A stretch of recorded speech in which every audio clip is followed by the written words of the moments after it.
Alla corsia 1 Alberto Dallator, Montebelluna Nuoto. Corsia 2 Yeshak Franceschi, Città Sport Vicenza. Alla 3 Alessio Ragaini, Sport Village Pesaro. Corsia 4 Victor Sanin, Rarinantes Venezia. Alla 5 Giovanni Filippini, Vissauro. Alla 6 Samuele Ostanello, Idros. Corsia 7 Gioele Dalborgo, Idros. Alla 8 Nicolò Cimatti, Rinascita Team Romagna.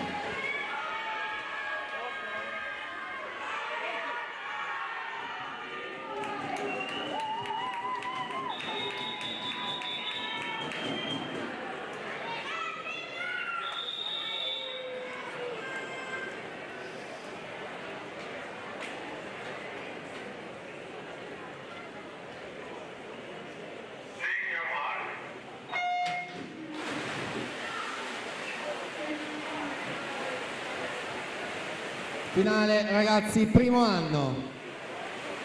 Victor Sanin, Rarinantes Venezia, in batteria 1.03.75. Atleta della Rarinantes Venezia, quindi al suo fianco alla 5 Filippini, Ragaini in corsia numero 3. Vediamo al passaggio dei 50 metri la situazione, i distacchi. Victor Sanin 29,73, a 16 centesimi c'è Giovanni Filippini e poi proprio il portacolori della Sport Village Pesaro con 30,19 in terza posizione.